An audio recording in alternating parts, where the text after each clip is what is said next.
In place of our regular random snippet of dialogue, we're going to open with a little bit of a content warning. Unexpectedly, we got really blue in this episode. So, put the kids to bed, I guess, or whatever. It's up to you. You know what you're doing. Also, we do make a few passing references to adults being inappropriate around children. So if you're not in the mood for that, I mean, they're pretty quick, but, just letting you know so you can make your decisions.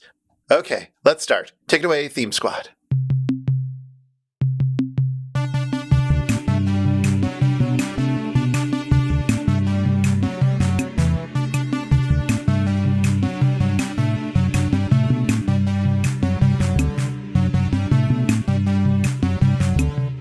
This time we watch Season 12, Episode 6, Ator, the Fighting Eagle. The story of a little bear who goes on a big voyage. But first, some follow-up, Chris. Did you have any follow-up for us? Yeah, we had a little bit of follow-up. There's a few things to talk about, but first, over on Twitter, listener Alan wanted to defend the later work of Danny Elfman from all the mean things you said about it in the last episode. Yeah, it was so cruel. You were a little bit. I don't know. I mean, you know. I get it, right? Like, I get it if you're a fan of something and somebody says that they have lost their soul or whatever, that you're not going to take that kindly, even though it is a silly throwaway line. But it led to a little back and forth. Alan wanted to defend modern film scoring in general and pointed to Elfman's work on the Alice in Wonderland movies, which I certainly haven't seen. Have you? I've seen the first one, regrettably, as it is a later Tim Burton movie, and so it is awful. It didn't look promising. No, it's worse than it looks, and it looks very muddy. And Elfman's work, in my opinion, is no great shakes, but again, everybody likes different things, and it's not true. liking something does not prevent you from liking it. But, I want to bring that up just, to point to something that somebody recommended who is a fan of later Elfman that you might want to check out in case you don't want to just take our word for it, which you shouldn't just take our words for things, although it is certainly more fun if you do, but not really. He also points to the scoring of Eternals by Ramin Djawadi and The Black Widow by Lauren Balfe. Balfe? How do you say that? Well, you know what? It's got an elf in it, so I'm going to say it rhymes with elf. Okay. As examples of good work that's being done in recent superhero movies, and I don't know, I haven't seen them. I haven't watched any of them. I haven't seen either of those films due to the fact that even Marvel fans don't seem to like them. Especially Black Widow, which a friend of mine was going on about a little while ago. But well, it's not that recent. It's probably like 6 years old now. But there was a decent score for the film Ant-Man by Christoph Beck, who is best known for scoring the peak years of Buffy the Vampire Slayer. So, it's possible. Things are possible. It's certainly possible. There's no reason these movies have to have scores that are so boring that 1,000 YouTube essays spring out of them. But, yes. But I don't know. And also Alan pointed out, other genres of films don't get tarred with the brush of having boring scores the way superhero movies do, to which I say, first off, there are other genres of films being made these days. Yeah, that was my point. That's the most popular thing. That's the thing people want to make is franchise movies. But also, all of the movies, and I have not seen a lot of movies that were made in the last 5 years, but the ones that I have seen, the scores were functional and fine. They did the job, but I don't need to hear the Arrival soundtrack ever again. No, I'm not walking away humming the Moonlight theme. I don't know. It's fine. It was fine. It didn't make the movie worse, but I don't think of it as I don't know. I guess I want my film scores to do more than just underline the emotion and actually be an interesting thing on their own, just like the cinematography might be. Yeah. And that's kind of what draws me to film scores. That's why I loved, there was a day of star composers like Jerry Goldsmith and the aforementioned Danny Elfman and indeed John Barry of John Barry and the John Barry 7. But, that day seems to have passed, sadly. Yeah. Well, there's a lot we can go on about that, and you can check the Twitter thread if you want to see more, I suppose. But they say it's still going on today. It is literally as we record, anyways. But that's okay. It's great to have people, thinking and disagreeing and hopefully being respectful on all sides about that. Even if, famous people who are millionaires and can turn down work if they don't want to do it anymore. Yeah. It's perfectly fine to make fun of them. They're not sacred. They're really rich and immune to the criticism of a small town podcast. Yes. And when I make fun of Danny Elfman and say that he's dead inside, it's done with a lot of love. Yeah, that's also true. I think it's fairly safe to say that I love Danny Elfman. I love all the things that he's done. I think he's an entertaining guy in interviews. Well, not all of them. This is the whole thing. Well, yes. I love all the things he's done to a point. Because for every first 3 Oingo Boingo albums, there's dark at the end of the tunnel. So, and then his career now has a lot of dark at the end of the tunnels in it. But there's still lots to discover and enjoy. Yes. Anyway, moving aside from that, the other thing that has happened recently, well, I guess not that recently by the time this comes out, but whatever, we haven't talked about it yet, is that the Turkey Day Marathon happened, which means that, well, first off, the Turkey Day Marathon happened, but more importantly, they've announced all 13 movies that they're going to be doing for season 13. This is super exciting. They haven't talked about the shorts, but they have named all the movies. Yeah. And I was pleasantly surprised. I just had the marathon on muted at work in a separate window on my computer, and I would pay attention to the announcements. And there was some exciting stuff here. There's some really, really interesting stuff that I am looking forward to. And also, I have a question, because aren't good movies not supposed to be on this show? There's a really good movie that has been chosen, and I'm confused. Which is the good movie? A Million Eyes of Sumer. No, it's not really. No. God, I don't want to rewatch that movie. I don't want to watch that again. That's the one I'm least looking forward to. That's going to be so horrible. But there's a great little movie. I want to say Munchie, but I haven't seen Munchie, so I can't be sure. It's Dr. Mordred. Oh, okay. Dr. Mordred is a fantasy movie that exists because there was an attempt to make a Doctor Strange movie, and the copyright lapsed, so they took the existing script and made it anyway. It's a Charles Band production. Okay. And it stars one of the great actors, a terrific actor named Jeffrey Combs, who is best known for the horror comedy Reanimator, but also playing a million parts in Star Trek, notably the clone race of Wayuns on Deep Space Nine. He is a terrific actor, and he is brilliant in the lead role in an unusually sympathetic part for Combs, who's usually giving monologues about how humanity is broken. And it's really sweet. It's like very charming, and the effects are actually pretty good. There's some neat stop motion dinosaur skeletons at the end, and the bad guy is the alien bounty hunter from the X-Files. So it's loads of fun. I mean, it is cheesy, sure, so it fits the show, but there's part of me that's like, this is too good. This is too good. Couldn't you have watched Munchies in addition to Munchie? Well, we'll see. I mean, we'll see. It's good for them to try new things, and trying perhaps a better cheesy movie might be all right. Also, ever since I found out who his son is, every time you mention Charles Band, it causes that song to come into my head that his son made popular. Yay! Way up high or down low. No. I'm glad I could provide. The movie that I'm most excited about seeing on this list is one that I've already seen, which is The Batwoman. Yeah, I got very excited about that choice, because from what you had told me and from what I've seen of The Batwoman, it looks perfect. Yeah, it should be a lot of fun on this show. I'm also curious about the H.G. Wells' The Shape of Things to Come, because Jack Palance in that clip that they have spinning around in the sky like that cowboy in that meme, it's pretty delightful, just that half second. I know, and it's odd, because he's also, much like Jeffrey Combs and Dr. Mordred, playing against type, because he's behaving like a bitch in heat and not like a queen. I think everybody knows I'm deeply excited for Munchie. Munchie is going to be the breakthrough episode. Just you wait and see.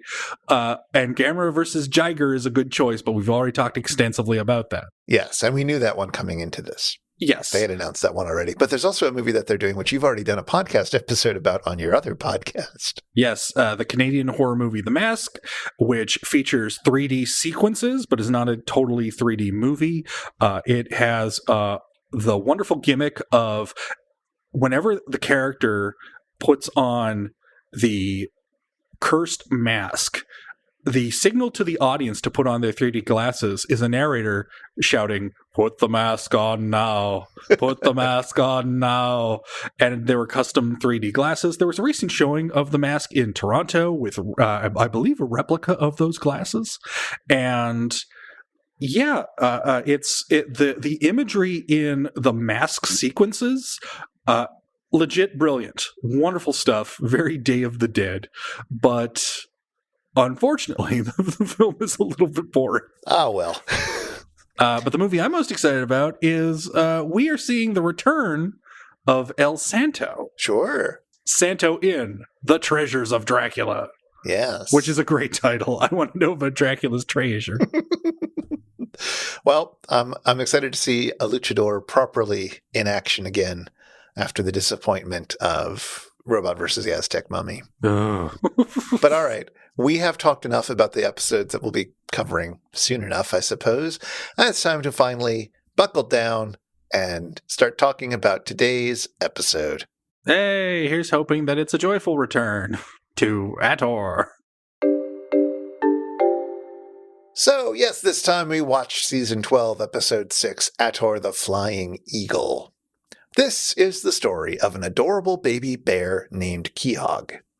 Keogh had not lived long in the woods when he was taken away by a big, strong, blonde guy named Ator.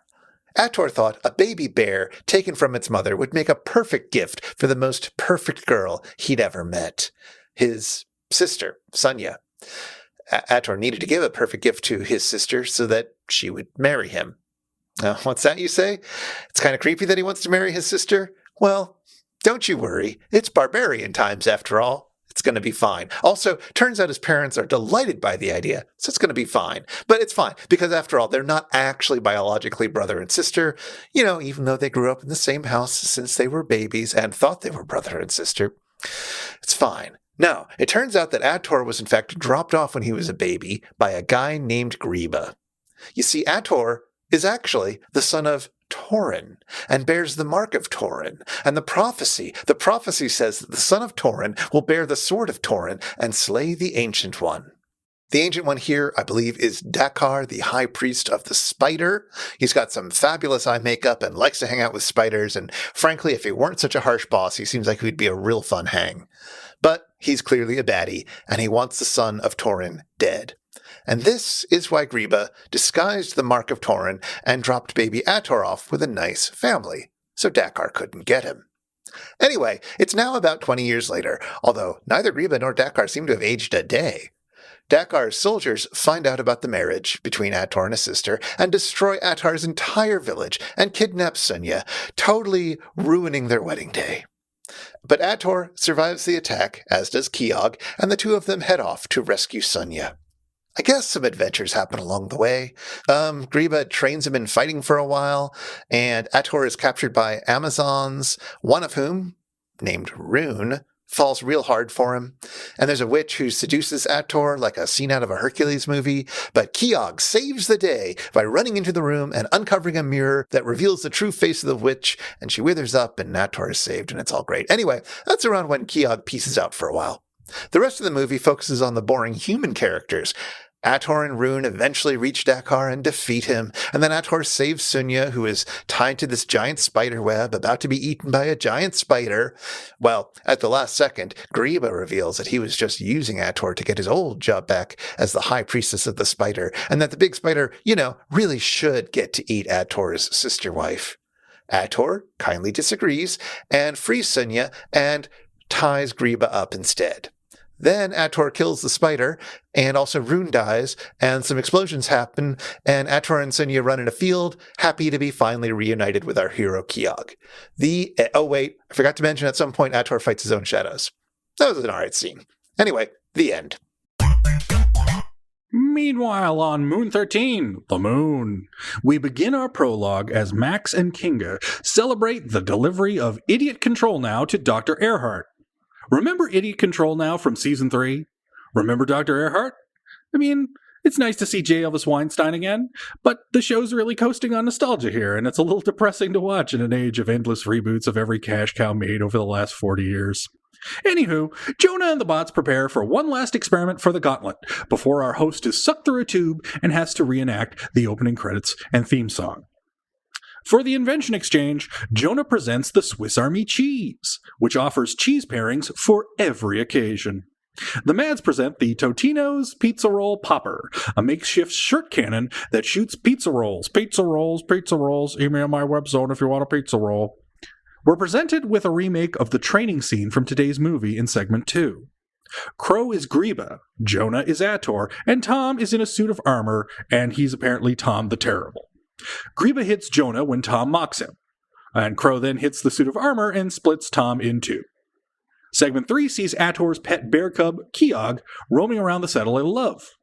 Keogh is quickly brought down to Moon 13 to be Max's new best friend, but Kinga insists that they must be separated while also offhandedly shilling for the then upcoming MST3K tour. Max sings a heartfelt song of goodbye to the bear cub that was his friend. With the movie over, so too is the gauntlet, and, in the final segment, Kinga reveals that she is taking her scheme to Earth and is going to show a bunch of really heinous movies to unsuspecting citizens. Yes, they'll visit every American city, but not Canada. Anyway, Jonah and the bots finally unleash the trap they've been setting up all season. Now Kinga and Max are in the theater, and Jonah and the bots will be showing them bad movies as punishment. Is this the end of MST3K? For a while it was, dear listener, but currently it's just a cliffhanger. The end. For now. Boy, you get excited when you hear, hey, remember Beloved Cave Dwellers? We're going to do the prequel to Cave Dwellers. Won't that be a great episode? I was so excited for this episode when they announced what the season 12 movies were going to be. I haven't watched this episode since I first watched it when the gauntlet dropped, and I didn't remember anything about it, and I kind of have already forgotten everything about it. Yeah. I tried sort of to marathon the episodes, and what I found was that I was really just drifting in and out of consciousness during both Killer Fish and Ator. And I thought, it's like, oh, maybe I was just tired. Maybe I was just worn out. But those two episodes kind of bleed together. And I didn't remember anything particularly spectacular from either of them. But it's like, you know what? Seeing them individually for this podcast, I'm sure they'll shine. Can't speak to Killer Fish, but doing this movie was a huge mistake, I think. Well, that's interesting. Why do you think this movie was a mistake? First, it all starts with a guy named Joe D'Amato, but that's later. That's why the movie's a mistake. Well, but sure. I think picking this movie was a mistake because Cave Dwellers is perfect. Cave Dwellers is a perfect MST3K movie. It is cheap, it is silly, it is nonsensical. And we kind of know why it was that way, given the oft-told rumor that it was done really quickly without a script, and they were just kind of cobbling it together as they went along. But this movie developed the normal way, and for a lot of its runtime, it's just a completely unremarkable barbarian movie. It's just a ripoff of Conan that's no worse than other ripoffs of Conan, and not even the worst ripoff of Conan. So, and I keep saying Conan as if it's Conan O'Brien. It's Conan. It's Conan the Barbarian. Conan the Barbarian. It's not a ripoff of Late Night with Conan O'Brien. But Triumph the Insult Comic Dog does not appear, though there is a puppet spider. And the movie is just bland. It's just really bland. There's flashes of creativity, and we all saw them in the beginning of Cave Dwellers, where they do that highlight reel of what happened in Ator. And you think, oh, well, that must also be a crazy movie. Tell you what, love that spider puppet, love the rope spider web, love that Ator fights his own shadow, and then his sidekick just covers the source of light, covers that mirror, and then all of a sudden there's no shadow. That's it. Like, that stuff's fun. But there's not a lot of it. So, I mean, you say that, but I don't remember the bear appearing in any of the Cave Dwellers clip show footage. He doesn't, but I was not that entertained by a bear cub. He was very cute. That bear was super cute. I guess. He was cuter than any of the humans. Even Miles O'Keefe? Yeah, Miles O'Keefe was even blander in this than he is in Cave Dwellers. I don't know how that's possible, but it is true. Hey, can I ask a question? Yeah, yes. Where's Thong? Where's Ator's wife in the second movie / sister?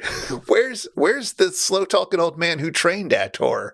And also, why does Zor, or whatever his name was from the next movie, from Cave Dwellers, why does he have the same wig and mustache that Greba has? Like, he has the exact same wig and mustache. Yeah, these two movies are barely connected to each other. It's so confusing. Yeah, I will say this. I don't even think Ator is the same character. Like, he's a buff guy named Ator played by the same guy. But Chris, there's no, like, the Ator of Cave Dwellers is this kind of wiser barbarian. He knows how to do things. He understands medicine. He knows how to go to the store and get a hang glider. He's a creative thinker. Whereas, even though we're supposed to be seeing Ator the early days, this is his first adventure, he shows none of the, like, inkling or cunning or understanding that Ator has in Cave Dwellers. And it's so far removed from what this movie is. It's like, this is just a totally new character. I mean, that's the only way that I can make any sense of these two films, is if they just happen to be about different Ators. Yeah.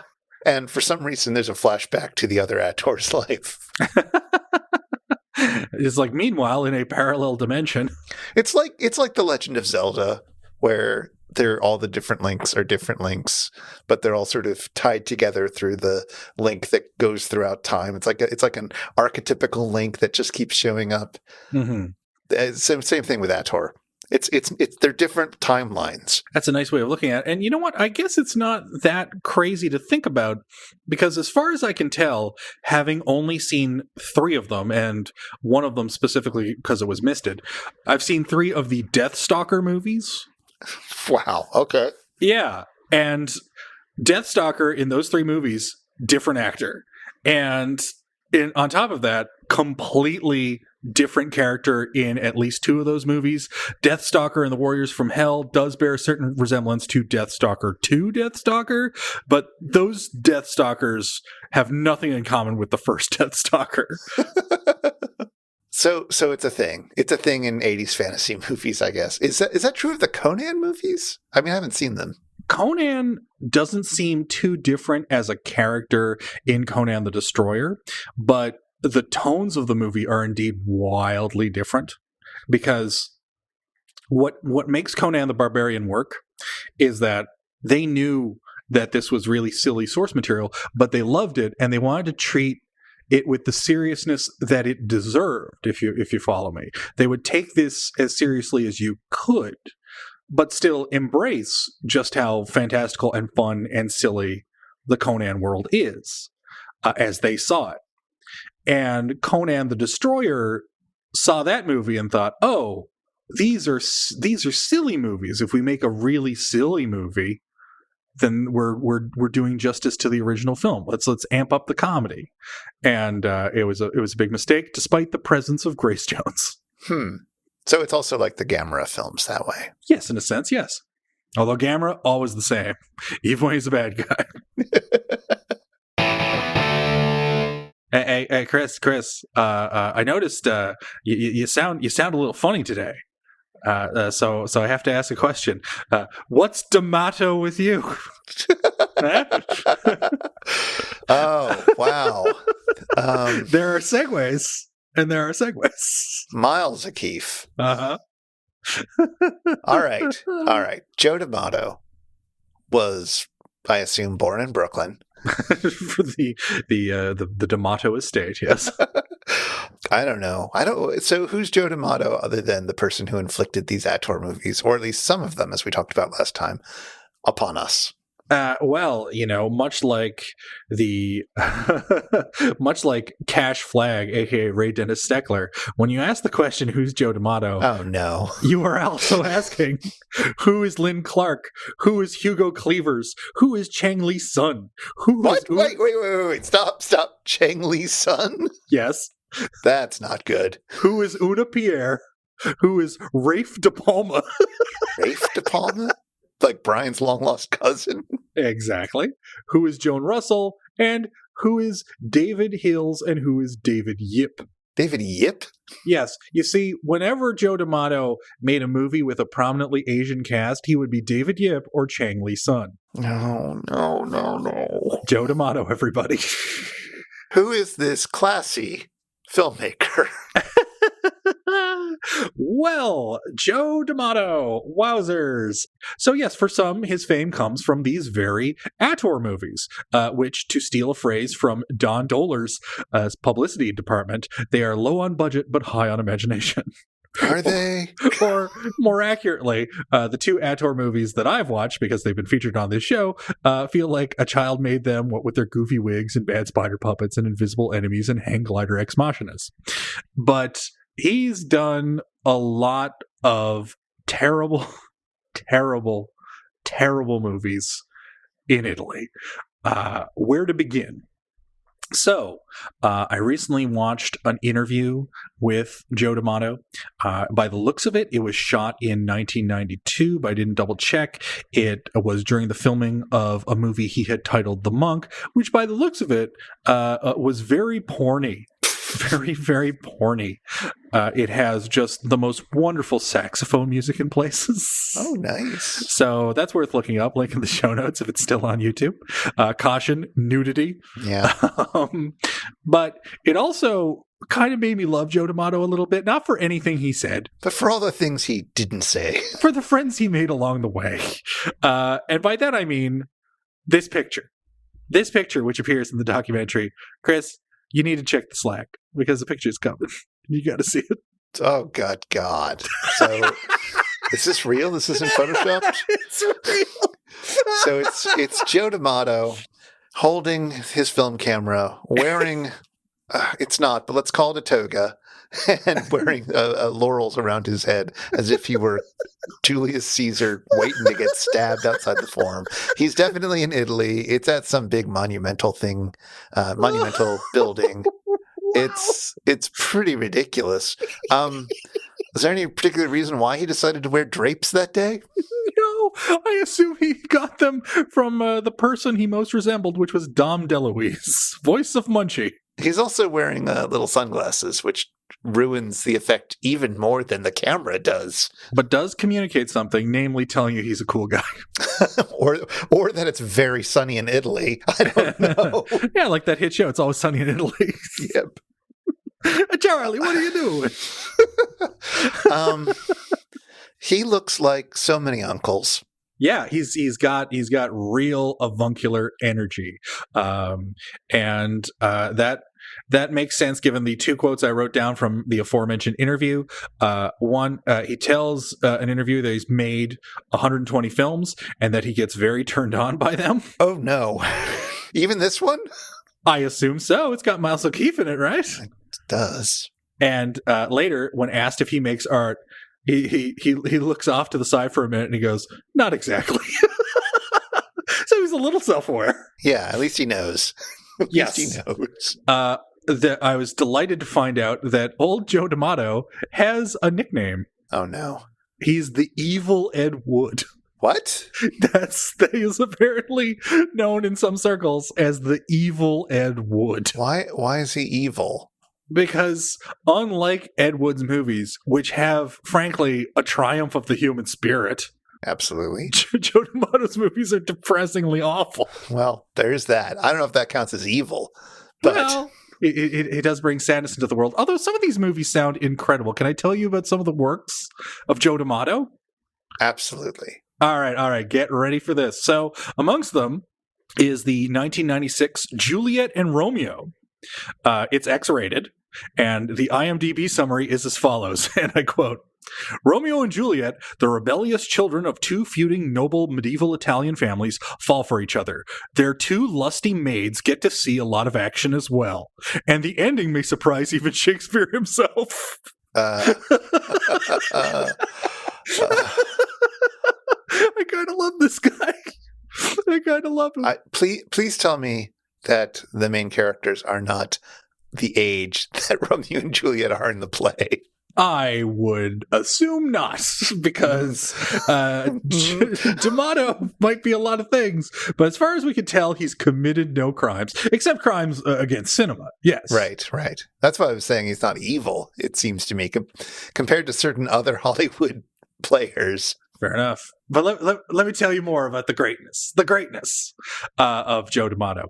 So there's his films as a director. Well, they are no great shakes. I mean, the thing that he's best known for to a certain group of people is his video nasties. He had films that were so gory that even amongst the video nasties, which covered most of the R-rated movies being put out that were banned from video stores in Britain or heavily censored, he put out two extremely gory movies called Anthropophagus. Part man, part snuffleupagus. Anthropophagus, coming this fall.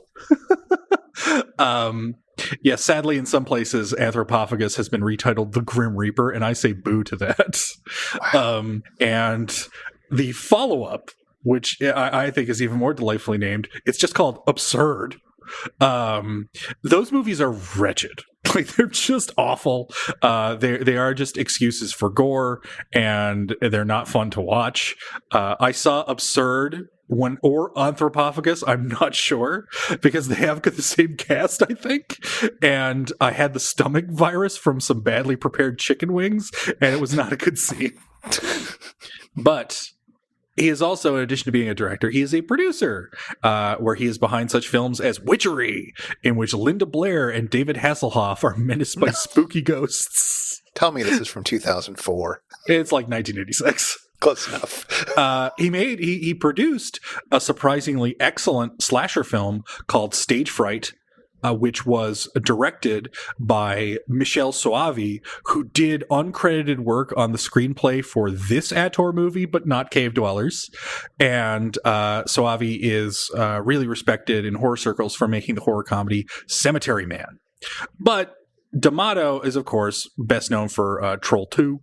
As we mentioned last episode, but his finest achievement is no doubt 1987's Warrior Queen, starring the king of all warrior queens himself. You guessed it, Donald Pleasence. Wow. It was co-produced by Harry Alan Towers, who gave us Outlaw of Gore, The Castle of Fu Manchu, and of course, the dreaded Million Eyes of Sumeru. None of these sound like films that I want to see.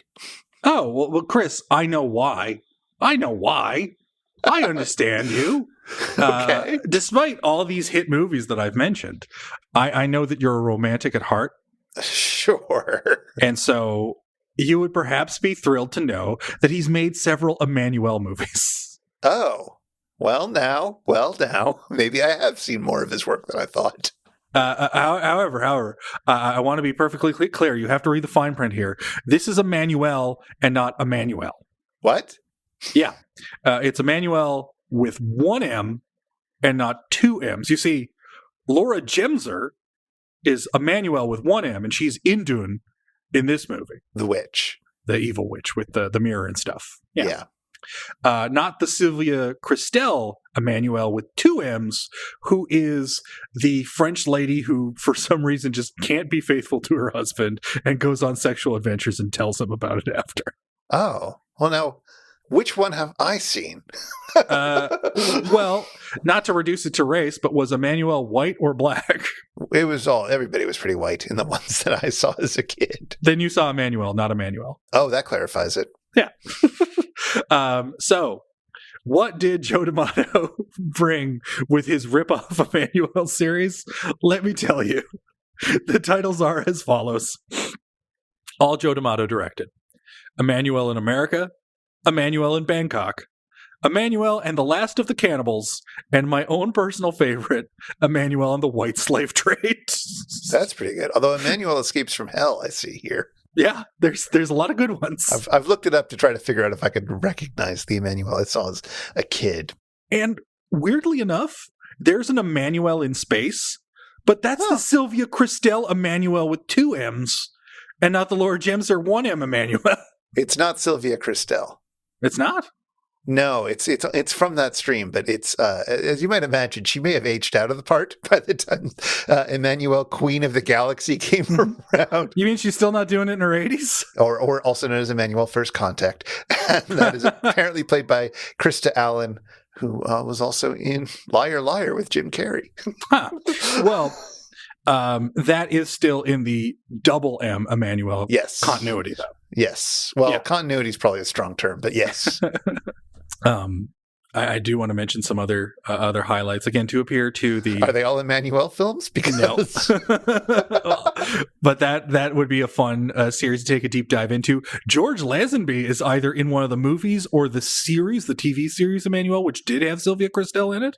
I know because I watched it on the Showcase review one night. Desperate to masturbate, but finding nothing. If you thought you were desperate to masturbate watching Emmanuel movies, how do you think I felt? Fair enough. You've got me there. When we finish watching all these MST3K episodes, we can finally turn this into the Emmanuel podcast it's always dreamed of being. Excellent. Oh, maybe Beth will come back on for that. I think she'd be interested. And perhaps she'd be interested in such films as Tars Hard, The Return. Do you like the sound of that? Tars Hard? Tars Hard. You'll never get this. It's Tarzan, but he's hard. And it's just This Ain't Tarzan, a XXX parody. He made a movie called Paprika, The Last Italian Whore. Oh, good God. He made a movie called Copsucker. You heard that right. Copsucker. Is it propaganda? I don't think it is. Oh. There's, and again, another personal favorite, Porno Holocaust. Oh, no. No, that's not on. Oh, no. It's so good. Oh, God. That's not even the one I held back. Hold on, I'm looking up Porno Holocaust. Oh, you'd be happy to know that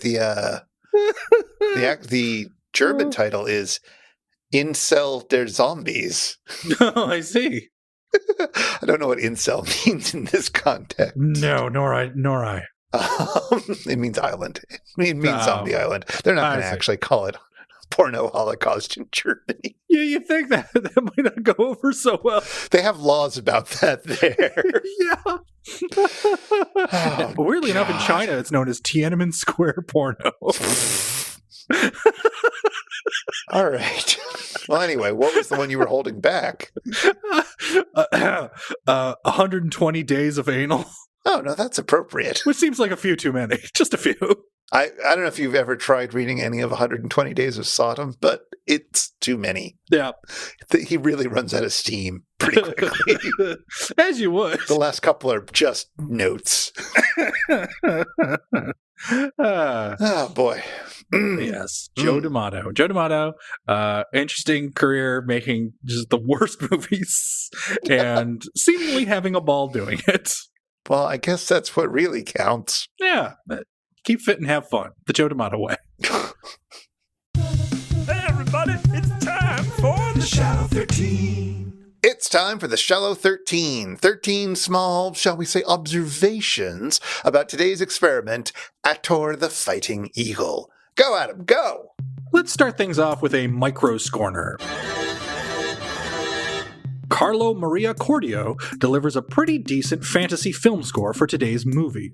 A shame, as he's best known as the guy who did the tacky synth music for Troll 2. And please watch the documentary Best Worst Movie for a hilarious clip of Cordio playing the score for that film. Oh, and did you know that he scored Terminator 2? Now, that's Terminator Roman numeral 2, not T2 Judgment Day. It's an Italian pseudo-sequel like Alien 2 on Earth. Anyway, whatever promise Cordio had as a composer went out with the budgets of the films he worked on, as most of those scores sound as cheap as Troll 2. Despite his work devolving into uninspired synth work, Cordio did not provide the cheap Casio score to Cave Dwellers. That was handled by Carlo Rustichelli, who had a long workmanlike career in Italy. The MST3K edit of the movie cuts out most of a treacly end credits ballad called Run. That's Run with 2 N's. Cordio composed the ballad with Douglas Meakin, an English songwriter who wrote songs for a few Italian films in the 80s, including 2 songs for Warrior of the Lost World, starring, you guessed it, Donald Pleasance, which we covered back in episode 14. That closing song is sung by Simona Perrone, a Canadian singer who spent the 80s doing backup vocals for all sorts of people in Italy, like John Anderson and Vangelis. Anyway, we only really mention her because, Canada. On the other hand, during the end credits of today's episode, a song called Your Horrible Show, Your Show Stinks, is sung by Jonah and Friends, mixed in with a little idiot control now for reasons. Your Horrible Show was written by geek comedy duo Paul and Storm, with lyrics by Joel, and if you're not very, very fast with your fingers, as I learned to my terror, Netflix will skip over it entirely under their firm belief that nobody wants to sit through credits, even if it includes an original song. Jesus Christ, Netflix. For his 1983 Drive-In Academy Awards, movie critic Joe Bob Briggs gave the film a nomination for its Best Beast category, choosing, quote, Miles O'Keefe, the beefcake Tarzan turned barbarian, trying to keep his breechcloth on. Yes, Miles O'Keefe was nominated for Best Beast, but lost to the titular killer car from John Carpenter's Christine. Hey, can we talk about Dakar? Dakar, the mononymous actor who plays Dakar, the high priest in today's film, with the great eye makeup?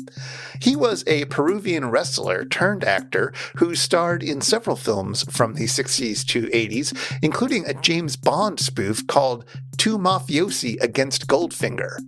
Sadly, Ator would be his final film. When Greba defeats Ator early in the film, Tom blurts out, "Don't splay me, bro!" This is a reference to the notorious 2007 taser incident at the University of Florida. Andrew Meyer was a student at U of F, Go Gators, who asked a visiting John Kerry about his connection to the Skull and Bones Society. Skull and Bones is a not-so-secret secret society at Yale. It is also known as the Order, Order 322, and the Brotherhood of Death. Former bonesmen include magazine magnate Henry Luce and both George Bushes. Meyer was forced out of the auditorium where Kerry was taking questions and blurted to the taser-wielding police officer, "Don't tase me, bro!" He was summarily tased. But Meyer turned his taser crisis into a taser-tunity when he started selling Don't Tase Me Bro t-shirts. He even registered the phrase as a trademark, and it did permeate through pop culture. Appropriately enough, given our last episode, Devo got in on the action. Their last studio album, Something for Everybody, contains a track called Don't Shoot, parentheses, I'm a Man, which ends with Mark Mothersbaugh singing Meyer's best-known phrase. Upon hearing the villain mutter about tears of blood, Crow quips, Tears of blood. Try clear eyes. a reference to a series of commercials featuring Ben Stein. Stein became an unlikely that guy in film and TV due to his nasal, bored delivery. You might remember him from Ghostbusters 2, Planes, Trains, and Automobiles, or an episode of Tales from the Crypt. I'm particularly fond of his appearances as a sentient dog man on the cult series Duckman. Lots of great memories. I sure hope he doesn't have anything problematic lurking in his closet. Chris? Oh boy. Okay, well, Stein got his start as a speechwriter for Richard Nixon, whose greatness he still defends passionately. He was behind the documentary Expelled, No Intelligence Allowed, where he confronts universities for not teaching intelligent design. He's also so pro-life that he won a pro-life award, which, yes, exists, and in fact there are a few competing awards. And hey, when an unarmed black man gets shot by police, you really don't want to know what Ben Stein thinks. But, on the other hand, he does criticize the current U.S. tax system and wants to raise taxes for the wealthiest Americans, so, I mean, at least that's something. A fitting final fact for a guy who hosted a show called Win Ben Stein's Money. And finally, according to puppeteer Grant Baciocco, M. Waverly was supposed to appear at Moon 13 in the final host segment, but it couldn't be filmed due to technical difficulties. We'll have a link to Baciocco's Instagram post showing us a behind-the-scenes photo of the scene that was lost to time. And that's time. Well, I just wanted to mention, Chris. I don't know if you've heard, but I'm really I gotta say I'm really struggling. You know, I seem to get no due regard. If you know what I mean, and I'd like to regale you with a few anecdotes so that you understand what I mean. I mean, recently, you see, my dog found out he looked like me and he killed himself. Yep, I remember that. It was in the paper. Now I get no regard, you see. No regard at all. I tell you. Yeah, like Beauregard. My bartender, he doesn't give me any regard. I told him last night to give me a double. He brought out a guy who looks just like me. That's a good one. Now, one day, speaking of this lack of regard I'm being given, I told my son, I was on the phone with my son, you know my son, and I said, hey, one day you'll have kids of your own. And he said, yeah, so will you. Hey-o. No regard, Chris. No regard at all. I tell you, Chris. Uh-huh. I mean, there's wise guys out there. You know about these wise guys. Do I? They're everywhere. Probably do. I told a bellhop at the hotel I was staying to handle my bag. He started feeling up my wife. No regard. Ooh, no regard at all. I don't know about that joke. That's a real Rodney Dangerfield joke. I'm sure it is. They all are. I didn't realize we were going to play Rodney or not. Turns out, oops, all Rodney. Well, we can come back to the routine in a bit if you've got more. But I feel like we should at least explain why you're doing a Rodney Dangerfield bit. Because there's not a lot to talk about in this episode. But yes, there is a particular moment where a pretty good Rodney Dangerfield impression is done in which someone is said to have athlete's face. It sounds a little something like this. Hey, she's got athlete's face. Rodney Dangerfield. You know, I was an 80s kid. Mm-hmm. And Rodney Dangerfield felt like a comedian from another era that was designed for 80s kids, if you see what I mean. I can totally see that. I mean, he was essentially 80s comedy grandpa. Yeah, he was very approachable as a child, so to speak. Not in the creepy way necessarily. No. But there was something about him where his jokes were so corny. And I don't know, he was doing stuff like Back to School or whatever that was called. Mm-hmm. And it just made it seem like he was a new comedian who was intended to be popular with the kids, like the little kids, not the hipster 20-year-olds. I don't know. I was in love with Rodney. I totally loved Rodney.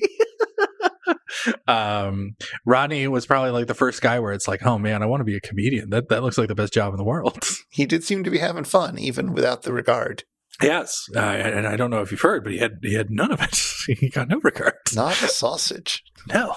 Rodney Dangerfield was huge. That was kind of a heyday for him. I mean, he definitely he is the definition of a late bloomer. Because Rodney Dangerfield's life is real sad. Aww. But it's also real great. Aww. It's a triumph, but it's also a tragedy, which is perfect for Rodney Dangerfield. Okay, so what do I need to know about him? Well, we start at the very beginning. So Rodney Dangerfield, he is born in New York in 1921, and he did not have it easy. No regard. His father was seldom home.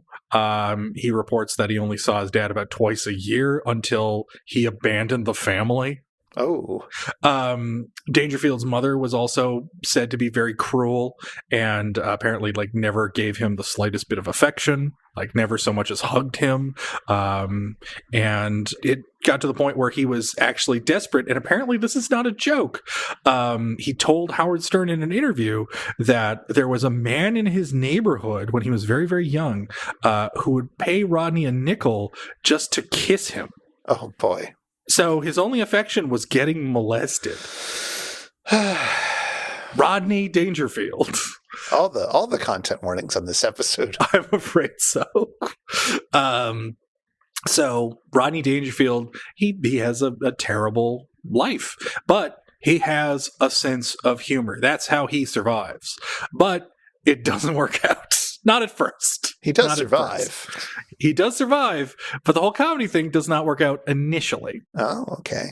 Okay, so he goes into comedy, he starts performing, and he's doing anything to make ends meet, including something I would really like to see. Apparently he was a singing waiter Ooh. until he was fired for being terrible at it. With his golden pipes. But I would love to have been serenaded by Rodney. That sounds great. Well, yeah, you would have. Yeah, I would have been delighted. But then again, at that age, I was delighted by the film Ladybugs.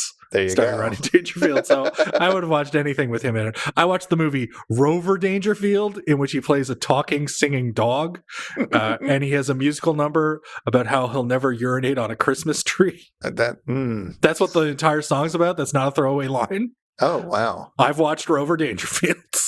I committed to my love for Rodney in thick and thin. Say what you will about my love, Chris, but it's very, very strong. We'll put it that way. It's a strong love. All right. So he had some bad years. He had hugely bad years, and he got into aluminum siding. Cask of Amontillado style. No. But that is how he made his living. That is how he survived when he quit show business. And he was such a nobody that he would say, at the time I quit, I was the only one who knew.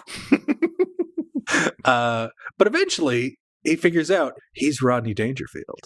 Did you know where he got his name? From a guy named Rodney Dangerfield. Sort of. That was the name of a cowboy star on the Jack Benny program. Oh. Yeah. Huh. So that's where he just pinched it off. Rodney Dangerfield. Perfect. And Rodney Dangerfield was everywhere when I was a child, but getting there, he explodes because he was a last-minute replacement for a comedian who dropped on the Ed Sullivan Show, and they get Rodney as he's attempting his comeback.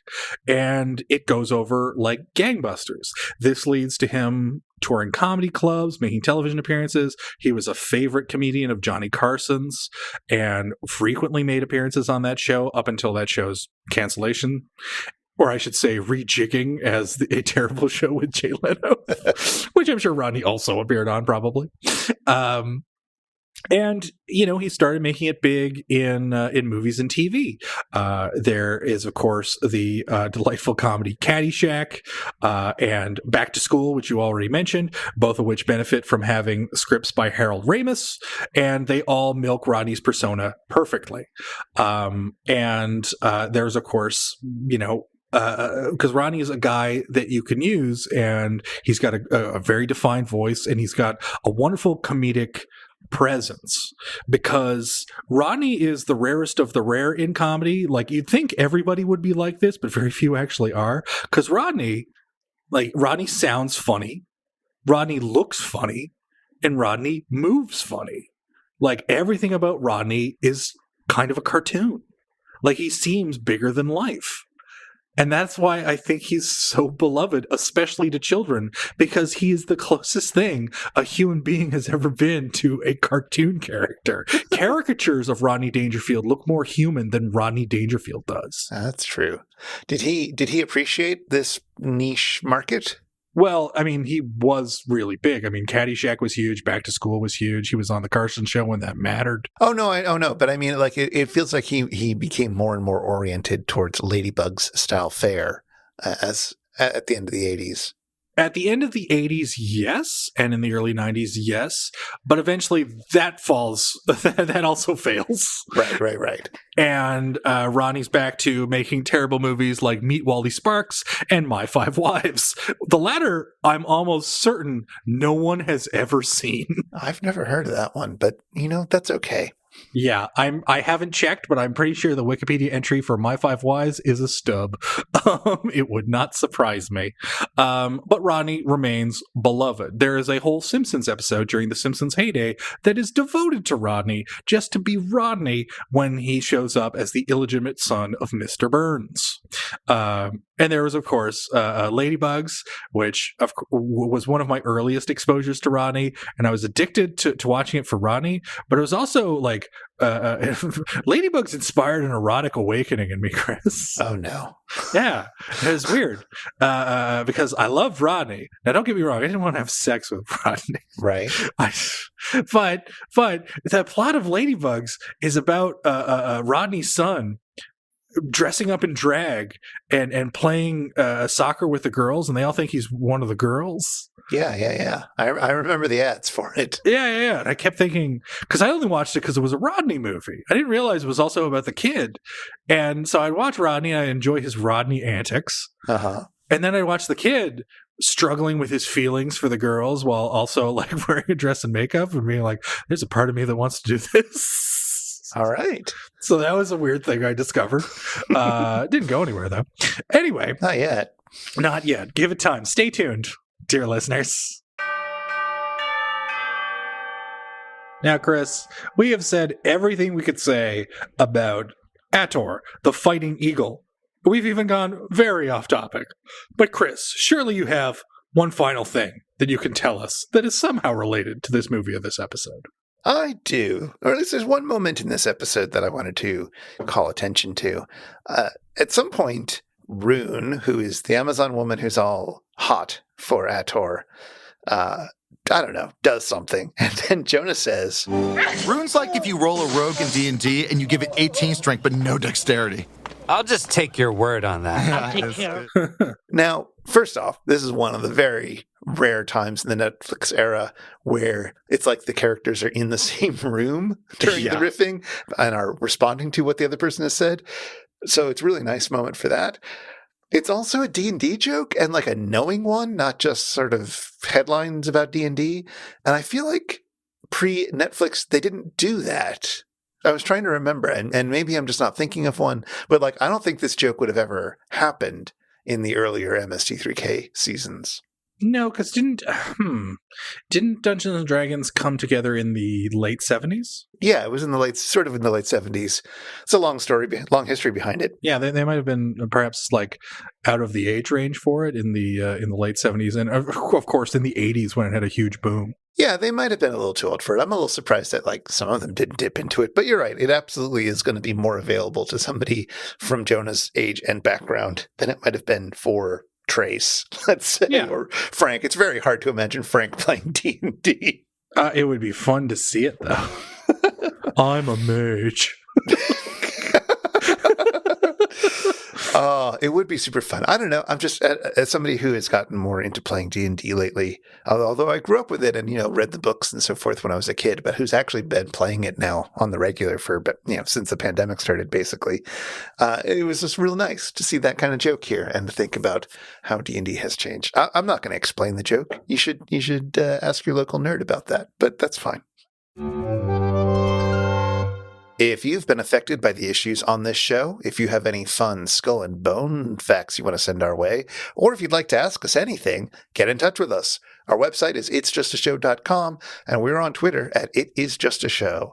We'd love to hear from you. This show is made possible by listeners like you. For as little as $1 an episode, you can help us research and record this show, you can listen to all our superfan bonus bits, and you can hang out with us on a special little Slack where we chat about MST3K and all sorts of other stuff as well. Find out more at itsjustashow.com/Patreon or patreon.com/itsjustashow. And of course, if you want to follow up with anything that was mentioned today, you'll find links in our show notes at itsjustashow.com/episode/106.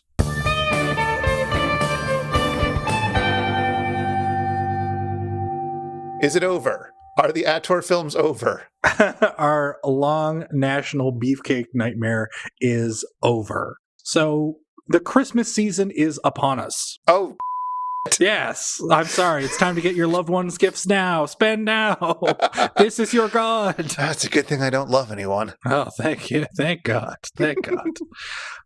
But we have something of a tradition that we've started on this program as of late, in that we are not deep diving into Christmas, but are deep diving into Russo-Finnish epics for the Christmas season. We did Sampo, aka The Day the Earth Froze, last time. What shall we be doing next time on It's Just a Show?